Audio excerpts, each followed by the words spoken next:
오늘 낭독할 책은 울 준비는 되어 있다입니다. 지은이 에쿠니 가오리 지음. 1964년 도쿄에서 태어난 에쿠니 가오리는 청아한 문체와 세련된 감성화법으로 사랑받는 작가이다. 1989년 409 레드클리프로 페미나상을 수상했고 동화부터 소설, 에세이까지 폭넓은 집필활동을 해나가면서 참신한 감각과 세련미를 겸비한 독자적인 작품 세계를 구축하고 있다. 반짝반짝 빛나는 으로 무라사키 시키부 문학상, 나의 작은 새로 로보노이시 문학상, 울 준비는 되어 있다로 나오키상, 잡동사니로 시마세 연애 문학상, 한낮인데 어두운 방으로 중앙공론 문예상을 받았다. 네, 제가 낭독을 한번 해보도록 하겠습니다.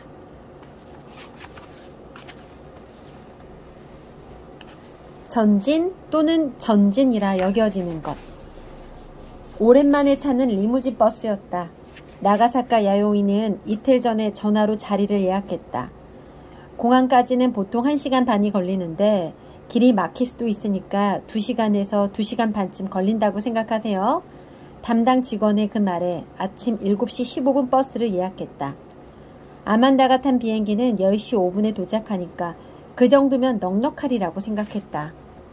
나흘 동안의 유급 휴가는 손쉽게 받아냈다. 회사란 실적만 있으면 용납해주는 곳이라고 생각했다. 학생 시절에 홈스테이를 하면서 신세를 졌던 집의 딸이 여름방학을 이용해서 일본으로 놀러온다고 한다. 도쿄에 머무는 동안 야유이의 집에 묵기로 했다. 그때 겨우 2살이었던 아만다가 벌써 19살이란다. 신주쿠역 서쪽 출구에서 떠나는 리무진 버스는 텅 비어 있었다. 야유이는 제일 뒤 창가자리에 앉았다. 창틀에 햇빛이 반사되어 눈이 부시다. 사실은 타인을 집에 재울 수 있는 상황이 아니었다. 야유이는 한숨을 쉬고 눈가를 가볍게 문질렀다. 손가락이 차갑게 느껴졌다. 어제 저녁 남편이 고양이를 내다버렸다. 투실투실 살이 찐 잡종암 고양이다. 나이가 꽤 들었는데 야유이가 잔소리를 하자 남편은 고개를 옆으로 돌리고 말았다. 그 얼굴이 고양이를 버려서 정작 상처받은 사람은 자기라고 말하고 있었다. 남편은 어두운 표정으로 야유이에게 등을 보였다. 고양이는 원래 시어머니가 키우던 것이었다. 그녀가 병원에 입원하게 되어 3주 전에 떠맡았다. 남편에게 어머니의 입원은 큰 타격이었다. 노인성 치매라고 진단받은 그녀는 불과 3주일 사이에 4인용 병실에서 왕초가 되었고 샛노란 해바라기 무늬가 있는 잠옷을 입고 가발을 쓰고 침대에 앉아 텔레비전을 보면서 밤 양갱을 먹곤 한다. 어디다 버렸어? 야유이가 물었다. 바다에 던져버렸어. 남편은 그렇게 대답했다. 어느 바다? 다시 또 묻자. 어디든 무슨 상관이야? 남편은 성가시다는 듯 말을 뱉었다. 야유이는 거짓말이라고 생각했다. 아무리 그래도 고양이를 바다에 던지는 그런 짓은 할 리 없다고. 하지만 단박에 자신이 없어졌다. 실제로 고양이는 없어졌고 남편이 할 수 있는 일과 할 수 없는 일이 무엇인지 어떻게 알랴 싶었다. 사실은 고양이 때문에 폐가 이만저만이 아니었다. 야유이는 애당초 고양이 따위 좋아하지 않았다. 시어머니가 긴낭이라 이름 지은 그 고양이는 야유이도 남편도 전혀 따르지 않았다. 그러고는 침대 위에 갓 빨아놓은 옷더미 위에 오줌을 쌌다. 소스라칠 만큼 큰 소리로 10분 이상이나 울어대기도 했다. 찾으러 나가봐야겠다. 야요이는 그렇게 말했지만 정말 그럴 마음이 있었는지 어쩐지는 생각나지 않는다. 집안은 조용했다. 어디다 버렸는데? 다시 물었지만 남편은 대답하지 않았다. 고속도로는 한산했고 버스는 기분 좋게 달렸다. 너무 빨리 도착하겠다. 건너편 앞줄에 앉은 남녀 한 쌍이 손을 마주 잡은 채 그렇게 말하는 소리가 들렸다. 야요이는 무릎 위에 있는 가방에서 봉투를 꺼낸다. 파란 볼펜으로 쓴 특유의 대문자 글씨체, 뒷면에는 장미꽃 스티커가 붙어있다. 아만다의 사진을 꺼내서 바라본다. 2살 때 보고 처음이니 거의 처음 만나는 것이나 다름없다. 하지만 금방 알아볼 수 있을 거야 하고 야요이는 생각한다. 가방 속에 봉투를 집어넣고 창밖을 내다본다.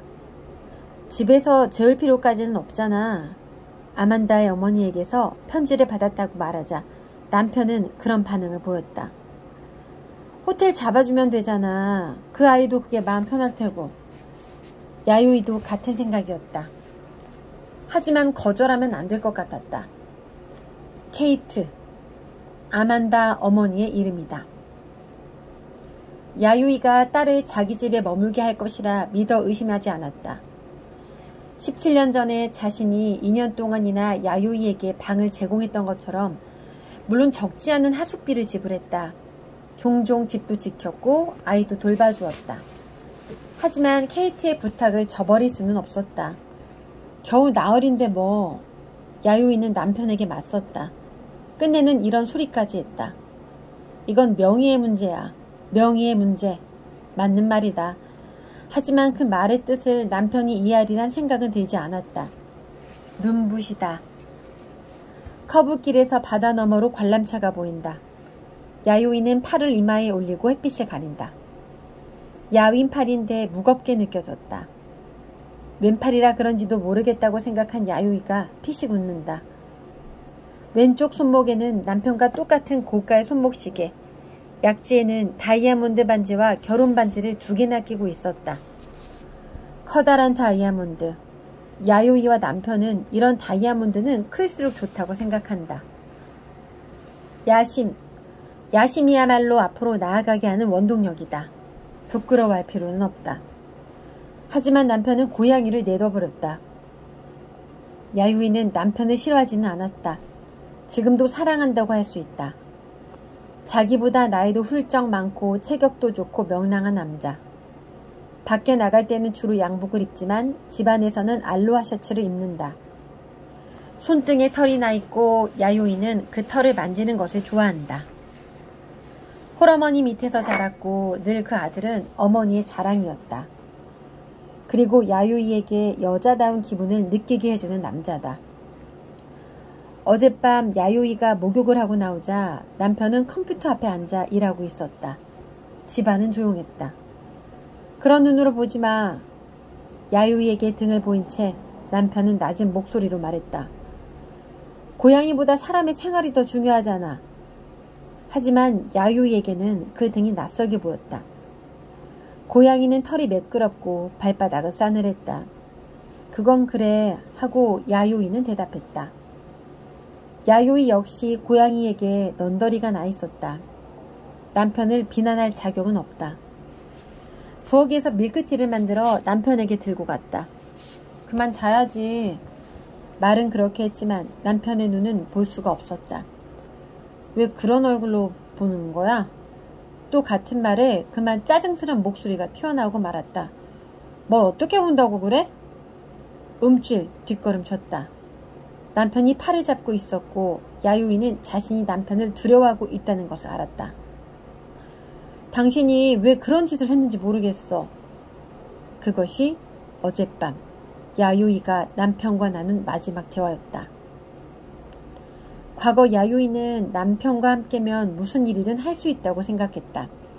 사실이 그렇기도 했다. 스키, 다이빙, 프로레슬링 관전까지. 둘이서 시민대학 강좌를 들은 일도 있었다. 남편은 서양사를, 야요이는 동양사를 들었다. 남편을 잘 모르겠다는 느낌이 언제 싹 텄는지 야요이는 기억나지 않는다. 반년 전에 매력적인 남자를 만났다. 남자는 야요이의 동료로 1살 아래였다. 둘이서 몇 번 식사를 같이 했고 술을 마셨다. 그뿐이었다. 만나면 즐거웠다. 어린 시절 얘기, 사귀었던 남자와 여자 얘기를 나눴다. 하지만 해서는 안 되는 위험한 일이라는 생각이 들었다. 남편에게 부정을 저지르고 있는 듯한 기분이 들었다. 그래서 이렇게 말했다. 이제 이렇게 둘이 만나는 거 그만두자. 뜻밖이네요. 물론 상관은 없어요. 선배한테 흑심 같은 거 품고 있지도 않고요. 그때를 생각하면 야요이는 지금도 불쾌한 슬픔에 젖는다. 남자가 그런 말을 해서가 아니라 그런 말을 들은 자신에게 화가 나서다. 하지만 실은 벌써 오래전부터 삐걱거렸던 것이다. 늘 뻔한 말다툼과 그 후의 화해. 해결되는 것은 하나도 없다. 지금 야요이는 슬픈 것은 말다툼이 아니라 화해라는 것을 안다. 괜찮아. 이겨낼 수 있겠지 뭐. 등받이에 머리를 기대고 천장을 바라보며 생각한다. 지금까지도 그래왔잖아. 전진 또 전진이라 여기고. 버스는 예정보다 1시간이나 빨리 공항에 도착했다. 짐을 기다리는 사람들의 곁눈질하며 야요이는 경쾌하게 공항 건물로 들어간다. 추울 정도로 냉방이 잘 되어 있다. 사람들이 잔뜩 모여있는 체크 카운터를 돌아 처음 눈에 띈 커피숍에 들어갔다. 아만다를 생각한다. 19살 아만다는 대학에서 물리학을 공부한다고 한다. 고등학생 때 교환 유학생으로 기후현에 온 적이 있지만 일본말은 잘 못하는 모양이다. 19살. 바로 얼마 전의 일처럼 느껴진다. 야요이는 경제학을 전공하는 학생이었다.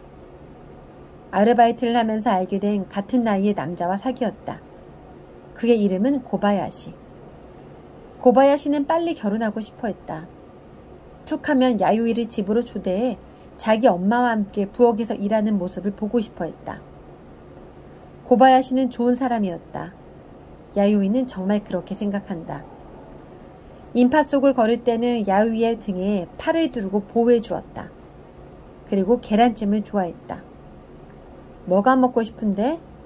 야요이가 그렇게 물을 때마다 늘 대답은 같았다. 계란찜. 그리고 나루미는 고등학생 때부터 친구였다. 둘이서 같이 피어싱을 하려고 귀를 뚫었다. 밤이면 같이 싸돌아 다녔고 속옷까지 똑같은 것을 입었다. 나루미는 늘 카메라를 들고 다녔다. 타인의 귓밥이니 복사편이 이상한 것들로만 클로즈업해서 찍었다. 카메라맨이 되고 싶다고 했는데 화장품 외판원이 되었다. 야요이는 대학을 졸업하고 2년 동안 영국에 있는 대학원에 다녔다. 귀국해서는 취직 그리고 남편을 만났다. 남편은 밝은 사람이었다. 적어도 야요이에게는 그렇게 보였다. 곰처럼 굵은 팔로 야요이를 꼭 안아주었다. 하지만 남편에게는 남편의 인생이 있었다. 친구와 가족들 그리고 여자들. 갓 결혼했을 무렵 나무라란 이름의 여자에게서 간혹 전화가 걸려왔다. 여자는 눈물 섞인 목소리로 내 남편과 결혼해야 할 사람은 자기였다고 말했다. 남편은 옛날 여자라고 설명했다. 벌써 헤어졌다고. 그래서 야요이는 여자에게 말했다. 놀러 오세요. 나도 만나고 싶어요. 그러나 여자는 혹하지 않았다. 더 이상 전화도 걸려오지 않았다. 당신을 모르겠어. 그때 야요이는 남편에게 그렇게 말했다. 왜 모든 걸 알려고 하지? 남편은 차분하게 그렇게 말했다. 전진 또는 전진이라 여겨지는 것. 네, 오늘은 울 준비는 되어 있다의 일부를 낭독해 보았습니다. 출판사는 소담출판사, 지은이는 에쿠니 가오리입니다.